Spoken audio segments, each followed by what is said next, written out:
자, 오늘 지난주부터 우리가 지금 창조과학에 대해서 함께 살펴보고 있습니다. 창조과학. 지난주에는 기원에 관한 질문이었죠? 기원에 관해서 우리가 함께 살펴봤어요. 기억나나요? 네. 세상은 진화론에 의해서 만들어졌다고요? 우연에 의해서 만들어졌다고요? 아니죠. 철저한 하나님의 창조 계획 속에서 만들어진 작품이라고 여러분 지난주에 말씀을 드렸어요. 그래서 지난주 말씀의 핵심은 창세기 1장 1절 태초에 하나님이 천지를 창조하시니라. 이 말씀이 내 말씀이 될 때 성경 전체가 내 말씀이 되는 거고 살아계신 하나님을 내가 진짜 믿는 거라고 말씀드렸어요. 예. 창세기 1장 1절조차도 내가 믿지 못한다면 성경 전체를 우리가 믿지 않는 거예요. 하나님 우리에게 요구하시는 믿음은 창세기 1장 1절부터 시작되는 믿음을 하나님 우리에게 요구하신다고 말씀드렸습니다. 여러분, 나라는 존재는 우연히 만들어진 존재가 아니라 하나님의 창조 계획 속에서 만들어진 섭리 가운데 만들어진 작품이라는 사실 우리가 기억했으면 좋겠습니다. 자, 오늘은 지난주 영상을 통해서 우리가 함께 봤었는데 오늘은 영상이 아닌 목사님이 여러분과 함께 말씀을 한번 나누려고 해요. 사실 목사님이 자, 우리 틀어주세요. 뒤에 이제 사실 목사님이 뭐 과학자도 아니고 창조 과학에도 사실은 많이 문외한 부분들이 많은데 이제 이지만 선교사님 강의와 함께 그것들을 쭉 보면서 나름대로 목사님이 정리하고 목사님이 이해한 내용들을 가지고 여러분에게 좀 설명을 하려고 그래요. 아마도 목사님이 과학에 대해서 잘 모르기 때문에 목사님이 이해한 수준으로 여러분에게 다가가기 때문에 여러분이 좀 더 이해하는 데 쉽지 않을까 생각이 됩니다. 어려운 것은 다 빼버렸고요. 목사님의 이해하는 정도, 알아들을 수 있는 정도의 내용에 대해서 여러분 친구들과 함께 말씀 나누도록 하겠습니다. 자, 오늘은 제목은요, 궁금증들이에요. 궁금증들. 특별히 세 가지의 궁금증을 가지고 여러분과 함께 나누려고 합니다. 자, 인종. 사람에게는 인종이 구분되어 있죠? 그죠? 뭐, 흑인종, 백인종. 지금 뭐, 미국에서 지금 인종차별 때문에 엄청난 지금 그 시위가 일어나고 있고, 참 많이 혼란스러운 부분들이 있는데, 왜 어떻게 흑인종이 생겨나게 되었고, 백인종이 있고, 우리처럼 황인종, 유색인종들이 왜 이렇게 생겨나게 되었을까? 그러니까 많은 진화론 학자들이 이것이 바로 진화의 결과다라고 얘기해요. 진화에 의해서 사람이 진화에 의해서 환경에 의해서 환경 속에서 살아가다 보니까 사람이 이렇게 얼굴색이 달라진 거다라고 이야기를 하는 진화론의 학자들에 대한 이야기들이 있는데, 자, 그럼 성경적으로 인종이 어떻게 구분이 되었는지, 자, 그리고 사람의 수명. 여러분, 창세기 5장과 11장에 보면 아담과 하와 가장 오래 살았던 사람이 누구일까요? 무두셀라라는 사람인데 900 몇 년이에요. 950년 넘을 거예요. 950년 넘는 인생 삶을 살았는데 900세까지 살았는데 오늘날은 왜 100세까지밖에 못 살까? 100세 시대인데 100세도 못 살죠? 자, 사람의 수명이 왜 이렇게 변화가 일어나게 되었을까? 그리고 세 번째 질문이에요. 자, 공룡. 여러분, 공룡 있었을까 없었을까요? 있었어요? 진짜예요? 자, 공룡이 있었다면 왜 지금 공룡이 없을까? 공룡의 존재에 대해서 이 세 가지 질문에 대해서 여러분과 함께 오늘 말씀을 통해서 한번 살펴보려고 합니다. 자, 많은 진화론 학자들이 인종이나 수명이나 공룡에 대해서 진화의 결과이다, 진화에 의해서 발생되어졌고 진화에 의해서 다 멸종했다라고 그렇게 주장을 합니다. 그렇다면 그 진화론의 주장들이 맞는지 틀리는지, 그리고 성경에서는 어떻게 이 부분에 대해서 이야기하고 있는지 한번 살펴보자는 거예요. 먼저 우리가 살펴보기에 앞서서 인종이나 수명이나 이 공룡이라는 이 질문은 어디에 영향을 받게 되냐면, 여러분, 노아의 홍수 사건 이후에 영향을 받게 된 하나의 사건이라고 보시면 될 것 같습니다. 어떤 사건이라고요? 노아의 홍수 사건이 결정적 영향을 주게 됩니다. 그러니까 노아의 홍수, 여러분 여러분 혹시 기억날지 모르겠지만 홍수 사건, 창조과학에 대해서 여러분과 함께 여러분 뭐 1학년 친구들은 작년에 초등부에서 배웠을 것이고 2, 3학년 친구들은 작년에 우리 중등부에서 목사님을 통해서 함께 살펴봤을 텐데, 여러분, 노아의 홍수 사건은요, 인류 역사에서 엄청난 변화를 갖게 됩니다. 땅이 바뀌게 되고 지각이 바뀌게 되고 환경이 바뀌게 되고 또 여러 가지 상황들이 바뀌게 되는 중요한 역할을 하는 게 바로 이 홍수 사건이라는 거예요. 여러분, 홍수가 성경에 보면 40주야로 비가 내렸다고 했어요. 근데 여러분, 40주야가 비가 내린다고 해서 온 지면이 다 물로 찰 수 있을까요? 예. 여러분, 대홍수 사건은요, 비만 내리는 사건이 아니라 온 지각이 변동된 사건입니다. 그러니까 지진과 함께 온 지각이, 그러니까 그 성경에 보면 샘이 깊은 곳에서부터 터졌다라고 말씀. 그러니까 땅의 지각과 함께 일어난 사건이 다 홍수 사건이라는 것입니다. 그래서 여러분, 혹시 기억나는지 모르겠지만 토양 액화 현상, 땅이 지진이 막 일어나면 어떻게 되죠? 예, 산에 있는 흙들이 다 한순간에 무너지게 되는, 평평해지게 돼서 바다에 있는 물과 하늘에 쏟아지는 물이 함께 합해져서 온 지면에 생물이 하나도 살 수 없는, 호흡을 하는 모든 생물이 하나도 살 수 없는 환경이 되었다는 것이에요. 이게 바로 홍수 사건이라는 겁니다. 그런데 땅의 지진과 함께 하늘에서 비가 쏟아지는데, 40주야 비가 쏟아지는데, 그 많은 비, 그러니까 온 지면을 덮을 만큼의 비의 양이 어떻게 생겨났게 됐느냐, 여기에 대한 많은 이제 그 진화론 학자들이 이제 반론을 하기 시작합니다. 자, 그 질문에 대한 답이 바로 창세기 1장 7절 말씀에 보면, 하나님께서 세상을 둘째 날 만드실 때 하나님이 궁창을 만드시는데 어떻게 만드시냐면, 궁창 아래 물과 궁창 어디에 물이 있다고요? 궁창 위에 물을 나누셨다는 거예요. 자, 궁창 아래 물과 궁창 위에 물. 자, 궁창 아래 물은 어떤 걸까요? 그렇죠. 지하수. 또 우리가 흔히 보는 바다예요. 바다. 하나님께서 궁창 아래 물을 셋째 날에는 한 곳으로 모으셔서 바다를 만드시고, 육지에는 각종 나무와 식물들을 만드셨다라고 말씀하고 있어요. 그러니까 궁창 아래에 있는 물은 바다와 강을 의미하겠죠. 그렇다면 궁창 위의 물은 어떤 걸 의미할까요?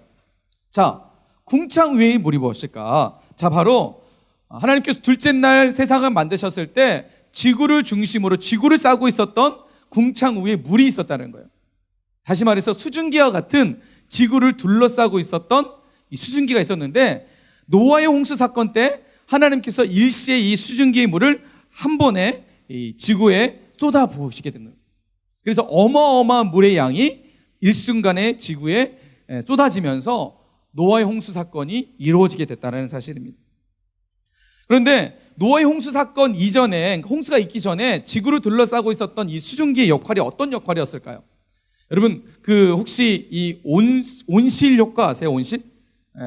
여러분, 이 온실 효과는 뭐냐면, 온실 안에서 식물들이 잘 자라는 이유가, 먼저 태양으로부터 어떤 에너지를 걸러주는 역할을 해요. 그러니까 직접적으로 태양열을 받지 않고 한번 거쳐지게 되고, 이 온실에서는 어느 정도의 습도와 공기를 유지할 수 있다는 거죠. 그러니까 최적의 환경을 만들어지는 수 있다는 것입니다. 다시 말해서 지구가 궁창 위의 물에 의해서 지구의 환경은 가장 좋은, 식물과 사람이 살 수 있는 가장 최적의 환경이 조성이 되었다는 거예요. 그래서 어마어마한 식물들이 그냥 당시에 또 좀 이따 보면, 여기 보면 말씀에 보면 창세기 2장 5절 더 6절 말씀에 보면, 하나님이 땅에 비를 내리셨다 안 내리셨다? 비를 내리지 않았다라고 말씀하고 있습니다. 왜 내리지 않았을까요? 자, 보세요. 안개만 땅에서 올라와 온 지면을 적셨더라. 다시 말해서 당시에 노아의 홍수 사건 이전에는 하늘에서 비가 내릴 필요가 없었다는 거죠. 왜요? 이미 수증기가 지구를 둘러싸고 있었기 때문에 그 수증기에 의해서 아침이 되면 안개가 땅 위에서 올라와서 온 지면을 적셔줬기 때문에 각종 식물들이 가장 자라기 편해서 좋았었고, 나중에 보겠지만 그 홍수 이전에는 더위와 추위가 없었다는 거예요. 이 수증기가, 궁창 위의 물이 온 지면을 감싸고 있었기 때문에 더위나 추위가 느껴지지 않을 수 있어요. 여러분, 그래서 아담과 하와가 죄 짓기 전에 그들의 몸의 상태는 어떤 상태였죠? 뭘 입고 있었나요? 아무것도 안 입었었죠. 부끄러움, 죄가 들어오기 전이어서 부끄러움이 없었기 때문이기도 했지만, 사람이 옷을 입지 않아도 추위와 더위를 느꼈다 못 느꼈다? 느끼지 못했다는 거죠. 그 정도로 인류의 환경이 최고로 좋았다. 그래서 이재만 선교사님이 그 얘기를 많이 해요. 우리는 처음이 좋았다. 처음. 그런데 이 홍수 사건은 바로 이 물이 일순간에 쏟아지는 사건이었고, 자, 이제 지구를 둘러싸고 있었던 이 수증기가 없어지자 어떤 일이 벌어지게 되었을까요? 자, 창세기 8장 말씀해 보면 홍수 사건 이후에 땅에 있는 동안에 신음과 거둠과 뭐와 추위와 더위와 여름과 겨울과 낮과 밤이 쉬지 아니하니라. 자, 지구를 둘러싸고 있던 이 궁창 위의 물이 사라지자 인류 안에, 지구 안에 뭐가 들어오게 되냐면 추위와 더위가 생겨나게 됩니다. 여러분, 하늘에서 비가 내리려면 어떻게 비가 내리게 되죠? 자, 차가운 공기와 더운 공기가 만날 때 비가 내리는 거예요. 자, 추위와 더위가 생기면서 이제 비로 의해서 하나님께서는 인류를 그래도 이 땅 가운데 식물과 인류가 살아남을 수 있는 최소한의 환경이 만들어 주셨다는 것입니다. 그러니까 이 둘째 날 궁창 위의 물의 역할이 홍수를 만들어내기도 했지만 홍수 이전에는 인류가 살아가는데 가장 중요한 역할을 했다는 거예요. 자, 그래서 이 궁창 위의 물의 역할이 어떤 역할이었냐? 인간의 수명에 대한 이제 부분들이 여기와 연결이 된다는 거예요. 왜 사람은 갑자기 수명이 줄어들게 되었을까? 자, 그 창세기 5장과 11장에 보면 창세기 족보가 등장하는데, 목사님 좀 전에 얘기했던 것처럼 아담이 몇 살까지 살았냐면 930년까지 살았어요. 그리고 아담의 아들이었던 셋은 912년 쭉 가다가, 자 보세요, 노아는 몇 살까지 살죠? 보이나요? 눈이 좋은 사람들은 보일 거예요. 950살까지 살아요. 그런데 노아의 아들이었던 셈은요 602년 600살까지 살아요. 그런데 그 밑으로 보면 쭉쭉쭉쭉 나이가 줄어든다는 것을 볼 수 있어요. 노아를 기점으로 사람의 수명이 급격하게 줄었다는 사실을 알 수 있어요. 자, 그래프로 보면 이래요. 자, 무두셀라부터 시작해서 노아까지는 약 1000년 거의 가깝게 살았는데 노아 이후에 갑자기 사람의 수명이 확 줄게 되었다는 거예요. 왜 그럴까? 좀 전에 말했던 것처럼 궁창 위의 물이 그 중요한 키라는 거예요. 키. 자, 궁창 위의 물이 사라지자 어떤 일이 벌어지냐? 여러분, 먼저 우리가 눈에 보이는 가시광선이라는 빛이 있는데 태양으로부터 오는 빛이에요. 태양으로부터 여러분 지구에 오는 빛에는요 다양한 영향력을 줍니다. 특별히 빛에는요 두 가지의 속성이 있는데 단파와 장파라는 속성이 있어요. 자, 단파는 우리 몸에 해로운 빛이에요. 해로운 빛. 자, 자외선, X선, 감마선 이런 것들은 다 우리 몸에 해로운 거죠. 그렇죠. 여러분, 그래서 한여름 되면 여러분 몸에 뭘 바르죠? 자외선, 선크림을 자외선 차단제라고 하잖아요. 왜요? 자외선이 몸에 좋기 때문에 나쁘기 때문에. 그런데 반대로 우리 몸에 좋은 빛을 태양으로부터 공급을 해줘요. 태양이요. 자, 태양은 단파와 장파를 동시에 지구에 보내주는데, 단파는 우리 몸에 나쁜 거, 그러나 장파는 우리 몸에 좋은 거예요. 적외선. 그렇죠. 그래서 여러분 저기 찜질방 가면 무슨 방이 있죠?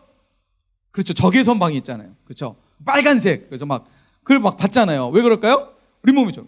자, 마이크로파나 전파 이런 것들이 우리 몸에 좋은 어떤 빛을 준다는 거죠. 자, 그런데 원래는 궁창 위에 물이 있기 전, 홍수 이전에 궁창 위에 물이 있을 때, 자, 단파는 우리 몸에 안 좋은 빛은, 태양으로부터 왔던 빛은 궁창 위의 물이 다 막아줬다는 거예요. 그리고 장파만 우리 몸에 흡수되었다는 거죠. 이해되시나요? 지구를 둘러싸고 있었던 이 수증기, 궁창 위의 물이 태양으로부터 오는 빛의 영향에 의해서 단파, 우리 몸에 안 좋은 빛은 다 차단해주고 장파, 우리 몸에 좋은 빛은 다 보내줬다는 거예요. 그러니까 인간이 살아갈 때 그냥 밖을 걸어다녀도 한여름에, 그죠? 빛이 밖에 한낮에 그냥 밖을 걸어다니더라도 어떻게 해요? 사람은 좋은 에너지를 계속해서 공급받았다는 거죠. 자, 이렇게 에너지를 공급받은, 그러니까 지금 어떤 학자가 그러더라고요. 이 궁창 위의 물의 역할 중에서 지금 우리가 먹고 있는 비타민 C, 비타민이라고 하는 다양한 어떤 에너지 영양분이 있잖아요. 우리는 지금 뭘로 먹죠? 음식으로 먹지만 대부분 약으로 먹잖아요. 당시에 홍수 이전에 당시 살았던 사람들은 이 궁창 위의 물을 땅에서부터 공기에 올라왔던 이 안개에 의해 다양한 영양분, 인간이 필요한 최적의 영양분 소소가 다 거기에 포함되어 있었다고요. 그래서 사람이 그냥 숨만 쉬어도 영양 섭취가 다 됐었고, 그냥 밖을 걸어 다녀도 빛에 의해서 사람에게 가장 필요한 그 영양분들을 다 공급받았어요. 그러니까 사람이 1000년까지 살 수 있는 그런 에너지가 충분히 공급되어졌다는 것이죠. 그런데 자, 노아의 홍수 사건에 이 궁창 위의 물이 일순간에 사라지게 되었습니다. 자, 그러면서 어떻게 됐을까요? 인간이 받지 말아야 될 단파, 그죠? 자외선이나 이런 것들이 인간 안으로 이제 들어오게 되는 거예요. 사람의 피부가 왜 노화가 될까요? 바로 이런 단파의 영향이 매우 크다는 거죠. 물론 비타민이나 이런 다양한 요소들도 많이 있었겠죠. 자, 결국 이런 영향에 의해서 인간의 수명이 점차 환경의 변화에 의해서 점차 수명이 줄어들기 시작했다는 것입니다. 여러분, 성경에서 기록하고 있는 이 말씀이 그냥 기록되어진 말씀이 아니라 사실이라는 사실을 우리에게 분명하게 보여주고 있다는 거예요. 예. 창세기 5장과 11장에서 인간의 족보, 창세기 족보에 등장하는데 갑자기 노아 때부터 사람의 수명이 갑자기 줄어들었다. 그 영향이 단순히 그냥 기록했던 누군가가 그냥 기록한 것이 아니라 철저하게 역사적 사건을 기록하고 있다는 거죠. 노아의 홍수 사건 이후에 환경의 변화, 인류의 변화가 결국은 사람의 수명을 줄어들게 하는 역할을 했다는 거죠. 진화론에 의해서 환경에 사람들이 그렇게 수명이 길다가 수명이 줄어든 것이 아니라 이것은 성경의 역사적 사건이었고 우리에게 보여주시는 하나님의 사건이었다는 것입니다. 사람이 왜 수명이 줄었다고요? 무슨 사건 때문이라고요? 노아의 홍수 사건 이후에 발생된 환경의 변화 사건이라는 것입니다. 자, 그러면 두 번째로 이제 우리 공룡에 대해서 한번 살펴봅시다. 공룡.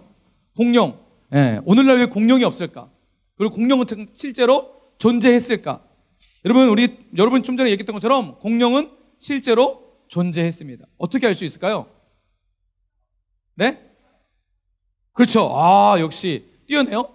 여러분, 우리가 알 수 있는 것은 화석, 그렇죠? 공룡 화석이 있기 때문에 우리는 공룡이 존재했다는 거 맞습니다. 물론 정말 많은 공룡 화석들이 있지만 우리 목포에도 자연사 박물관에 오면 그 브라키사우루스인가요? 어마어마한 공룡이 있잖아요, 화석이. 그 화석일까요? 아니면 만들어진 걸까요? 그죠? 화석 아니고 만든 거예요, 만든 거. 근데 여러분, 그런 브라키사우루스나 티라노사우루스처럼 완전한 화석이 있을까 없을까요? 없겠죠, 그죠? 근데 여러분 보세요. 화석에 대해서 잠깐 살펴볼게요. 생각해 봅시다. 화석이 어떻게 생겨나왔죠? 그쵸? 뭐 동물이나 이런 것들이 땅에 묻히면서 그게 점차 퇴적이 되면서 나중에 그게 화석으로 발견되잖아요. 근데 여러분 그냥 동물이 길 가다가 딱 죽었는데 그게 화석이 되나요? 그죠? 엄청난 흙의 양이 일순간에 그 동물을 덮지 않는 이상은 화석이 될 수 없다는 거죠. 평안아, 아예 그냥 마스크를 눈까지 씌우고 아예 목사님 안 보겠다고 지금 자려고 아직 하고 있는데 아니었어? 눈을 감고 목사님의 말씀을 깊이 묵상하면서 듣고 있었던 거였어? 그것도 아니었어? 뭐야? 자, 여러분, 바로 노아의 홍수 사건이 화석을 만드는 아주 결정적 역할을 했다는 거죠. 자, 여러분, 노아의 홍수 사건 때 보면 어떻게 공룡이 멸종되었을까? 자, 여러분 한번 질문해 볼게요. 노아의 홍수의 노아의 방주에 공룡이 탔을까요? 안 탔을까요? 그때까지 공룡이 살았을까요? 안 살았을까요? 안 살았어요? 노아의 홍수 때 공룡이 안 살았을까요? 여러분, 노아의 홍수 때 공룡이 살았습니다. 그죠? 공룡이 살았겠죠. 왜 그래요? 목사님 말처럼 최적의 환경이었기 때문에 당시에 공룡이 살았겠죠. 그렇다면 노아의 방주에 어떻게 공룡을 태울 수 있었을까? 브라키사우루스만 해도 어마어마한 큰데 이런 큰 공룡, 티라노사우루스, 그것이 그냥 공손이 와가지고 그냥 타서 그냥 가만히 있었을까? 티라노사우루스 먹이도 줘야 되는데. 여러분, 이렇게 생각할 수 있는데 노아의 방주 때 물론 공룡도 탔습니다. 우리 혹시 여러분 기억날지 모르겠지만 노아의 방주와 관련된 그 창조과학 시간에 여러분 혹시 들었던 친구들이 있을 거라고 생각이 되는데, 당시에 그 인류 안에 있는 모든 동물들이 다 방주에 탈 수 있었을까요? 못했을까요? 그럼 어떻게 탔을까요? 기억나는 사람 얘기해 보세요. 목사님, 기억나는 사람에게 자, 문화상품권을 드려야 됩니다. 자, 어떻게 그 많은 어떤 동물들이 다 탈 수 있었을까? 자, 부정한 동물, 수연이 기억나요? 예. 네. 뭐라고요? 그렇죠. 아니요, 저기 부정한 동물은 자, 한 쌍이고, 그 다음에, 예. 예. 그렇게 태웠다고요? 그렇게 많은 종을요? 많은 동물을? 그게 가능할까요? 생각해 보세요. 브라키사우루스만 해도 거의 뭐 노아의 방주만 할 텐데.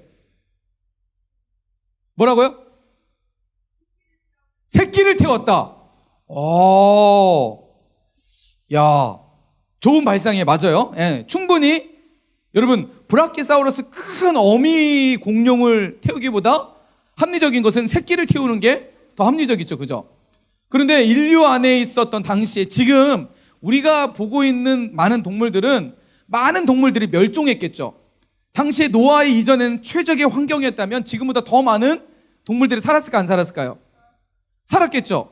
그죠? 그러면 지금보다 상상할 수 없는 동물의 양이 있는데 종류가 동물의 어떤 양이 있을 텐데 그것도 다 어떻게 태웠을까? 자, 우리 수연이가 아주 중요한 단서를 얘기해서 새끼를 태웠을 것이다. 충분히 맞는 말이에요. 그런데 좀 더 구체적으로 설명하면 자, 선교사님이 이런 얘기를 해요. 그 동물 안에는 종속, 과목, 강문, 개 이렇게 동물들을 구별을 해요. 구분을 해요. 그러니까 같은 종, 그죠? 그래서 이 개를 볼게요. 자, 개 보면 같은 종이 있어요, 없어요? 목사님 집에 개 한 마리를 키우는데 종이 뭐냐면 푸들이에요, 푸들. 자, 푸들이면 종이 하나밖에 없을까요? 푸들에는 종이 몇 개 있을까요? 미니어처 푸들, 토이 푸들, 스탠다드 푸들, 이렇게 푸들인데 여러 종이 있어요. 자, 그리고 앞에 보시면 속이 있어, 속이 있고 과가 있어요. 과가 뭘까요? 흔히 우리 호랑이랑 그 다음에 사자를 뭐라 그러죠? 무슨 과라 그러죠? 고양이 과라고 그러죠. 이렇게 동물들의 종을 나눠요. 특별히 여러분 과끼리 짝짓기를 하면 새끼를 낳을까 안 낳을까요? 여러분 호랑이랑 사자랑 짝짓기를 하면 뭐 나죠? 라이거라는 알을 몰라요. 동물원에서 동물원에 보면 라이거라는 새끼가 태어나잖아요. 호랑이랑 사자는 같은 고양이과이기 때문에 짝짓기를 하게 되면 새끼가 태어나요. 같은 과니까 과까지는. 자, 그래서 실질적으로 노아의 방주 때 모든 다 동물들을 다 태운 것이 아니라 그 중에서도 노아의 방주의 적합성이라는 책에 보면 329과의 종류만. 왜냐면 짝짓기를 통해서 충분히 또 다른 그 새끼를 낳을 수 있는 과 안에서 태웠다는 거예요. 그래서 계산해 보니까 약 16,000마리 정도 노아의 방주 안에 태우는 양을 따지면 약 30% 정도에 차지하는 정도만 됐다라고 그렇게 보고 있다는 거죠. 그러니까 노아의 방주 때 다 동물 태운 것이 아니라 329과의 어떤 그 동물들을 성경의 분류대로 태웠다라고 그렇게 얘기하고 있습니다. 자, 이처럼 당시에 이와 마찬가지로 모든 공룡을 다 태운 것이 아니라 공룡에서도 마찬가지로 같은 과에 있는 종류에 있는 동물들을 자, 노아가 다 선별한 게 아니라 하나님께서 그거에 맞춰서 방주로 다 이끌으셨죠. 그렇죠? 그래서 거기 안에도 마찬가지로 공룡이 탔을 거예요. 근데 공룡은 우리 수현이 말한 것처럼 큰 성인 공룡이 아니라 새끼 공룡, 부피와 크기에 따라서 태웠을 거라고 생각이 됩니다. 자, 당시에까지 공룡은 살아갈 수 있었어요. 그죠? 공룡은 살아 있었고 방주에도 탔어요. 자, 근데 방주가 끝나고 이제 온 지구에 하나님께서 홍수로 마치신 다음에 지구로 둘러싸고 있던 궁창 위의 물도 사라지게 되었어요. 자, 궁창 위의 물이 사라지면서 인류 안에 추위와 더위가 생겨나게 되었다고 그랬어요. 여러분, 특별히 공룡은 어디 과의 동물일까요? 무슨 종류죠? 동물은 포유류나요? 파충류나요? 자, 포유류는 뭐예요? 몸에 털이 나는 종류고 파충류는요? 몸이 털이 없는 거죠. 그렇죠? 우리가 아는 파충류예요. 자, 그러면 여러분 악어는 파충류일까요? 포유류일까요? 악어에 털이 있어요? 없어요? 자, 뱀은요? 개구리는요? 예, 여러분 이런 것들은 다 파충류죠. 네, 여러분 포유류는요. 포유류는 자기가 몸의 온도를 조절할 수 있는 능력이 있어요. 그러니까 강아지가 우리 집에 목사님 강아지가 막 더우면 뭐예요? 막 이렇게 해요. 왜 그럴까요? 혀를 통해서 몸의 온도를 조절을 하는 거예요. 물론 저기 파충류들도 막 혀를 낼름하면서 하긴 하지만 파충류나 양서류 같은 냉혈 동물이라고 그러는데 온도 조절 능력이 없어요. 그래서 악어 같은 경우에는요, 딱 만지면 엄청 차가워요. 여러분 그거 아세요? 개구리 있잖아요. 개구리를 사람의 손으로 딱 만지면 어떻게 될까요? 예? 죽어요? 예.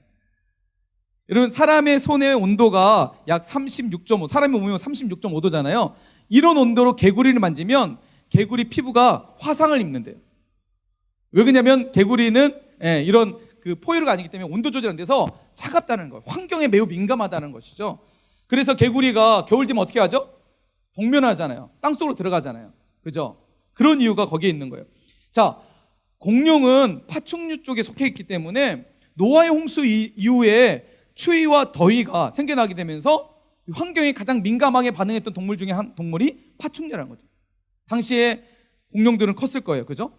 생육하고 번성을 했겠죠. 처음부터 막 갑자기 추위와 더위보다는 어느 정도는 살았지만 산 이후에는 추위와 더위에 의해서 공룡들이 모두 멸종하게 되는 그런 결과겠죠. 뿐만 아니라 당시에 노아의 홍수 이전에는 가장 살기 좋은 모든 그 먹이 어떤 부분들이 많이 있었을 거예요. 근데 홍수 이후에는 환경의 변화에 의해서 많은 식물들이 또 멸종하게 되었을 것이고, 그런 식물들을 먹이로 했던 이렇게 큰 동물들은 먹이가 줄어들게 되면서 자연스럽게 멸종하게 되고, 그리고 육식공룡 같은 경우에는 당연히 초식공룡들, 자기를 먹이로 삼는 공룡들이 사라지게 되면서 육식공룡들도 추위와 환경에 의해서, 먹이 사슬에 의해서 점차 멸종하게 되었다는 거예요. 여러분 그래서 수명의 변화, 공룡의 변화는 노아의 방주 이후에 발생되어지는 하나의 사건들이라는 것입니다. 노아의 방주 이후의 사건은 인류의 많은 변화들이 있어요. 이렇게 사람의 수명도 줄어들게 하고 공룡도 멸종하게 되는 그런 결과를 가져오게 됐다는 거죠. 자, 그리고 이제 마지막 세 번째, 우리가 아침에 질문했던 세 번째, 바로 피부색은 어떻게 다양해지게 되었을까요? 피부색은 어떻게 다양했을까요? 왜? 햇빛에 오래 있으면 얼굴 타죠? 자, 목사님이 햇빛에 오래 있었어요. 오래 있어 얼굴 탔는데, 목사님이 아이를 이렇게, 목사님이 이제 아이가 생겼는데, 그 아이가 목사님처럼 얼굴이 까매질까요? 아니면 목사님의 원래 색깔처럼 나올까요? 그죠? 여러분, 예를 들어서 목사님이 아프리카에서 오랫동안 살았어요. 선교사님으로 오랫동안 살아서 얼굴 색이 아프리카 색에서 얼굴이 새까맣게 탔어요. 근데 목사님이 아이가 생겼는데 그 아이가 흑인으로 태어날까요? 아니면은 우리처럼 이렇게 황인으로 태어날까요? 그러면 여러분, 햇빛의 영향이 있다는 거 없다는 거예요.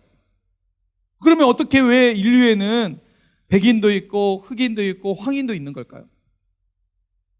자, 목사님이 얘기했던 것처럼 목사님의 집에 이제 강아지를 얘기해 볼게요. 자, 목사님의 강아지는 여러분 여러분 보시는 맨 오른쪽에 있는, 맨 왼쪽이나요? 왼쪽에 있는 토이푸들. 흰색 강아지 보이죠? 토이푸들, 제일 작은 거예요. 근데 강아지 푸들에도 이런 종이 있다는 거예요. 미니어처 푸들이 있고, 그 다음에 무슨 푸들이죠? 미디엄 푸들, 그 다음에 스탠다드 푸들, 이렇게 크기에 따라서 있다는 거예요. 자, 근데 원래는 여러분, 이 푸들이 이렇게 종류가 많았을까요? 한 종류였을까요? 그렇죠. 한 종류예요. 여러분 그거 아세요? 그 양 모는 그 강아지를 뭐라고 하죠? 뭐라고 하던데? 보더폴리인가요? 보더폴리. 그죠? 이 강아지가 양을 몰잖아요. 원래 이런 종이 있었을까요? 보더폴리라는 강아지가 있었을까요? 아니죠. 만들어진 거죠. 어떻게 해요? 사람에 의해서. 동물들을 잘 쫓는 어떤 강아지들끼리 서로 교배를 시켜서 점차 가장 최적화된 강아지를 만들어내는 거예요. 여러분, 지금 이 토이푸들은 원래 토이푸들이라는 게 없었겠죠. 원래는 이런 스탠다드 푸들처럼 큰 푸들이 있었을 거예요. 근데 스탠다드 푸들이 서로 교배를 했는데 조금 작은 푸들이 나온 거야. 조금 키가 작아진 거야.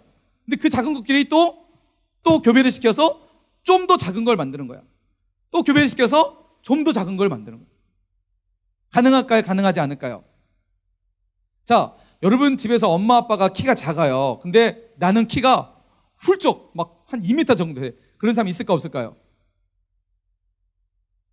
예, 약간의 그 어떤 그 변이 현상에 의해서 약간의 만들어질 수는 있겠지만 일반적이진 않다는 거죠. 일반적인 건 뭐예요? 엄마 아빠가 키가 작으면, 예, 정훈아, 엄마 아빠 키가 작아. 그러면 정훈이의 키도 작을 확률이 높아요? 커요? 자, 같은 말이죠. 자, 엄마 아빠가 중에서 몸이 이렇게 약간 좀 뚱뚱해요.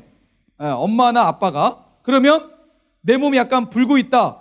자연스러운 현상이에요? 비자연스러운 현상이에요? 자연스러운 현상이에요. 왜 그럴까요? 예, 엄마 아빠에 의해서 물려받은 거예요. 그죠? 엄마 아빠가 키가 크고 잘생기고 이쁘고 그러면 당연히 내가 그것을 물려받게 되는 거예요. 자, 피부색은요, 피부색을 결정하는 게 바로 이 멜라닌이라는 색소인데요.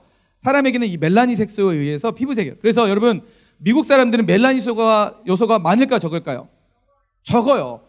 멜라닌 요소가 많으면 사람 피부가 검해지고요. 적으면 하얘지는 거예요.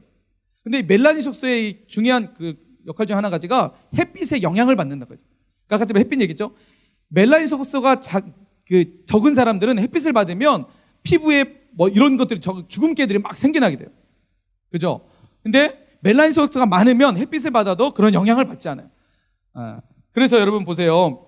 그 아담과 하와에게는 그 멜라닌 색소가 가장 정확하게 있었겠죠. 자, 그 대문자 B와 소문자 B가 있는데 대문자 B는 어떤 거냐면 멜라닌 색소가 많은, 예, 소문자 B는 별로 없는, 딱 그 아담과 하와에게는 딱 중간이 있었겠죠. 둘이 결혼을 했어요. 자, 그래서 아이를 낳았어요. 아이를 낳으면 아이에게 영향을 줄 수 있는 그런 어떤 요소는 4가지로 나겠죠. 자, BB도 받을 수 있고, 마치 우리 혈액형과 같은 거예요. 혈액형. 엄마 아빠가 예를 들어서 AB형이고 아빠가 AB형이고 엄마가 B형이에요. 그럼 자녀가 태어나면, 예, 어떤 혈액형을 받을 수 있나요?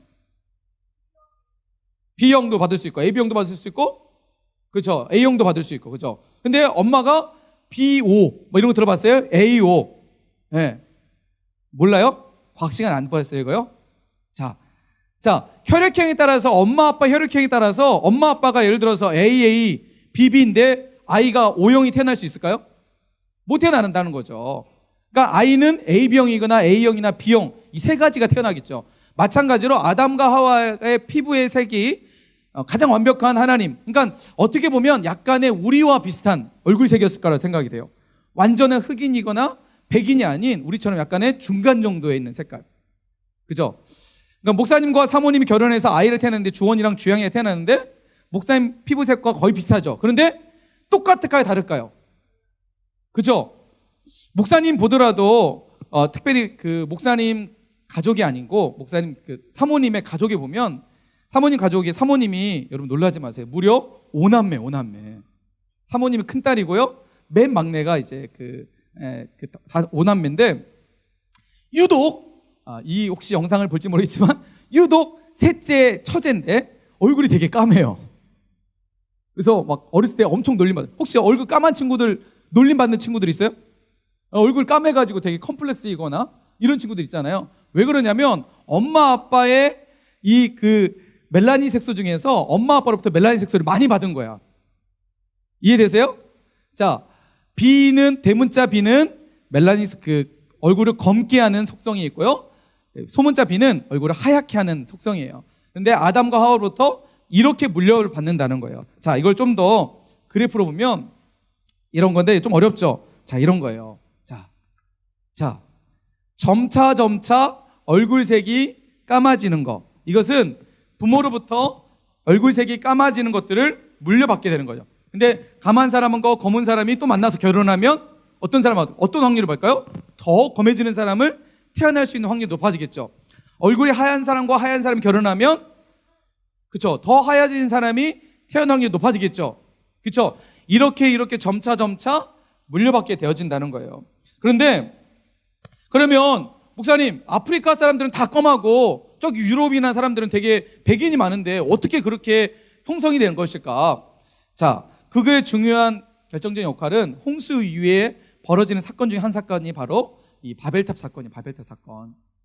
여러분, 바벨탑 사건 어떤 사건이죠?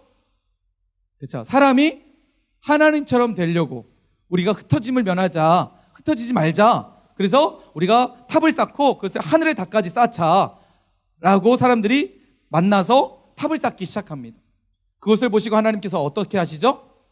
사람들에게 언어를 혼잡하게 하시는 거예요. 그리고 언어를 혼잡하게 하시자 사람들이 언어에 따라서 뿔뿔이 흩어지게 됩니다.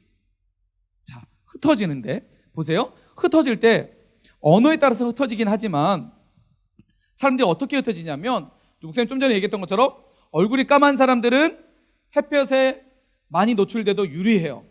그런데 얼굴이 하얀 사람은 햇볕에 많이 노출되면 돼요, 안 돼요? 불리해요.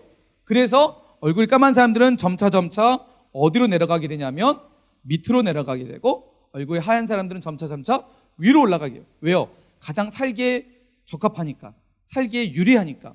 그래서 남반구 쪽은 대부분 얼굴이 까만 사람들이 많이 살고 있고요. 북반구 쪽으로 가면 유럽이나 이런 쪽에 가면 어떻게 해요? 백인인 사람. 중간 정도에는요, 우리처럼 약간 아시아 계통 사람들이 많이 살게 되는 거예요. 이게 바로 인종의 변화라는 거예요. 그러니까 인종의 변화는 진화에 의해서 만들어진 결과가 아니라 철저하게 성경적 역사 속에서 우리가 살펴볼 수 있는 하나의 사건이라는 거죠. 그리고 충분히 과학적으로 증명할 수 있는, 진화가 아니라 사람과 사람의 어떤 관계를 통해서 만들어지는 결과라는 것들을 우리는 알 수 있다라는 거예요. 자, 여러분, 우리가 앞서 살펴봤던 것처럼 인간의 수명, 공룡, 그 다음에 인종의 변화, 왜 우리가 지금 이 시간에 이것을 다루고 있는 걸까요? 목사님 여러분에게 왜 이것을 여러분에게 얘기하고 있는 것일까요? 왜 그럴까요? 이걸 왜 우리는 알아야 될까요? 그리고 성경을 통해서 왜 이것을 증명하고 있는 것일까요? 증명해야 될 이유가 뭘까요? 바로 진화론 때문이라는 거예요. 진화론은 끊임없이 그것은 진화된 거라고 얘기하기 때문에 우리는 그것이 진화가 아니라 하나님의 사건이고 성경의 이야기고 실제적 사건 속에서 나타나는 사실이라는 것을, 성경이 말하고 있는 사실이라는 것을 우리가 이야기해야 했기 때문이라는 거죠. 그런데 여러분 보세요. 이 진화론은 어떻게 발생됐을까? 목사님이 잠시 곰곰이 생각해 보니까 여러분, 이 진화론이라는 사건은요, 갑자기 생겨난 사건이 아니에요. 인류 가운데 끊임없이 사람 안에 있었던, 사람 속에 잠재되어 있던 사람 안에 있던 이 죄악된 본성에서부터 드러난 사건이었다는 거예요. 왜 그러냐면 보세요. 공통점이 있어요. 이 세 가지 사건의 공통점. 자, 진화론이든 바벨탑이든 선악과든 다 공통점이 있어요. 공통점이 뭘까요? 사람이 선악과를 왜 먹었어요? 선악과 왜 먹었어요? 자, 뱀이 등장해서 하와에게 나타나서 얘기하잖아요. 선악과 먹어도 된다고. 자, 먹으면 어떻게 된다 그러죠? 그렇죠. 너도 하나님처럼 되기 때문에 하나님이 먹지 말라고 합니다. 인간의 하나님처럼 되고자 하는 이 교만함이 들어오게 됐다는 거죠. 그 결과 선악과를 먹게 되었어요. 자, 바벨탑 왜 쌌어요? 하나님처럼 되려고 하는 인간의 교만함이 바벨탑을 쌓게 됩니다. 진화론이 왜 생겼을까요? 인간의 존재를 누가 정하는 거예요? 지금 진화론의 핵심은 뭐예요? 인간은 누가 정하는 거예요? 하나님에 의해서 만들어진 존재가 아니라 하나님 없어. 인간은 내가 정하는 거야. 그래서 진화론이라는 학설을 만들어낸 거예요. 여러분, 이 세 가지의 공통점은 바로 하나님을 인정하지 않는 데서부터 시작된다는 거예요. 여러분, 죄의 시작은요, 하나님을 인정하지 않는 데서부터 시작되어집니다. 우리가 방금 수명에 대해서, 그 다음에 공룡에 대해서, 그 다음에 인종에 대해서 살펴본, 왜 이것을 굳이 살펴보냐? 진화론이 없으면 이것을 살펴볼 필요 없어요. 이것은 사실이고 우리는 이거에 대해서 전혀 아무런 의심과 아무런 생각을 할 필요가 없는 거예요. 그런데 오늘 우리가 살아가는 시대에는 수많은 지식 가운데 하나님을 인정하지 않는 수많은 지식들이 있다는 거죠. 인간이 스스로 하나님이 되려고 그러고 인간이 스스로 하나님 자리에 올라가려고 한다는 거예요. 여러분, 우리 안에도 이런 사상이 너무나 많이 있어요. 자, 여러분 가운데 정말 하나님이 계시다는 거 믿으시나요? 여러분 하나님이 진짜 살아계시다는 거 여러분 믿으시나요? 아니면 여전히 하나님이 어디 있어? 하나님 없어. 그냥 인간이 만들어낸 이야기야. 혹시 이런 생각 속에서 여러분 혹시 신앙 가운데 살아가고 있는 친구들은 있지 않은지 한번 돌아봤으면 좋겠습니다. 여러분 그러나 분명한 것은 로마서 1장 20절 말씀에 우리에게 분명하게 이야기하고 있습니다. 우리 한번 읽어볼까요? 자, 로마서 1장 20절 말씀 우리 자 고개 들고 이제 과학 시간 끝났어요. 이제 말씀 못 들을 거예요. 자, 과학 시간 끝났고 자 한번 우리 큰 목소리 함께 해봅시다. 시작. 능력과 신성이 그가 만드신 만물에 분명히 보여 알려졌나니 그러므로 그들이 핑계하지 못할지니라. 성경은 우리에게 분명하게 말씀하고 있습니다. 창세로부터 그의 보이지 아니하는 것들 곧 그의 영원하신 능력과 신성, 하나님의 능력과 신성이 하나님이 만드신 만물에 분명히 보여졌대요. 자, 이 사건만 보더라도 우리는 하나님을 없다라고, 하나님이 안 계시다라고 핑계할 수 있다고요? 핑계할 수 없다라고 말씀합니다. 근데 수많은 사람들은 그것을 보면도 불구하고 하나님 없다라고, 하나님을 인정하지 않는다고. 그러면서 인간이 스스로 자신의 지식과 자신의 한계된 것을 가지고 결국은 무너지고 없어질 진화론과 같은 이런 것들을 만들어내는 거죠. 그런데 여러분 너무 안타까운 것은 수많은 사람들이 죄악된 본성을 가진 인간은 하나님을 인정하고 싶지 않은 그런 욕구 가운데에서 있기 때문에 진화론을 따라서 수많은 사람들이 넘어지고 그것에 의해서 멸망받고 있다는 사실입니다. 사랑하는 우리 사랑의 중등부 여러분, 오늘 말씀의 제목입니다. 오늘 주제 말씀이에요. 로마서 1장 7절 말씀. 복음에는 하나님의 의가 나타나서 믿음으로 믿음에 이르게 하나니 기록된 바 오직 의인은 믿음으로 말미암아 살리라 함과 같으니라. 여러분 눈에 보이는 것이 전부일까요? 눈에 보이지 않는 거 존재하지 않을까요? 내가 꼭 눈으로 봐야만 믿을 수 있을까요? 우리 눈에 보이지 않아도 믿을 수 있는 것이 믿음입니다. 우리가 하나님은 눈에 보이지 않으시지만 물론 하나님은 만물을 통해서 하나님의 살아계심과 하나님의 존재를 우리에게 보여주셨어요. 물론 우리는 하나님의 실제하는 그것을 우리는 보지 않았지만 하나님이 만드신 세계와 그리고 우리에게 주신 성경을 통해서 하나님이 살아계시다는 것, 하나님이 진짜라는 것들을 우리에게 분명하게 보여주셨어요. 여러분, 오직 의인은 믿음으로 말미암아 살리라. 오늘 이 말씀이 여러분에게 실제가 되길 간절히 축원합니다. 여러분의 사건이 되길 간절히 축원합니다. 여러분, 과학이 성경과 다른 이야기를 하는 게 아닙니다. 많은 사람들이 과학을 다음 주에 여러분 이제 살펴볼 말씀은 내용은 성경을 믿는 과학자들에 대한 이야기를 할 거예요. 과학과 성경은 다른 이야기를 하는 게 아니라 똑같은 이야기예요. 그런데 여러분 성경은 믿음을 요구하기 때문에 과학과 다르다라고 생각할 수 있지만 한 가지 중요한 것은 성경은 과학책이 아니라는 거예요. 그래서 과학을 이야기하지 않아요. 그러나 과학과 다른 이야기를 하고 있는 것은 아니라는 사실이에요. 여러분 우리는 하나님을 믿습니다. 아멘. 하나님이 실제하다는 것, 창조 과학을 통해서 하나님이 실제하다는 것 우리는 확신할 수 있습니다. 여러분 하나님을 인정하지 않는 데서부터 선악과를 따먹게 되었고 하나님을 인정하지 않는 데서부터 바벨탑을 쌓게 됐고 하나님을 인정하지 않는 데서부터 오늘날 우리가 그렇게 씨름하고 있는 싸우고 있는 진화론과 것들이 만들어지게 되는 것입니다. 오늘 말씀을 통해서 하나님 우리에게 말씀하십니다. 하나님 살아계시다. 그리고 헛된 세상의 지식에 따라가지 말고 진리이신 하나님의 말씀에 너의 삶을 붙들어라. 오늘 우리에게 말씀하시는 하나님의 말씀 앞에 우리가 더욱더 흔들리지 않는 믿음으로 세상 안에서 승리할 수 있는 저와 여러분 되시길 주님의 이름으로 간절히 축복합니다.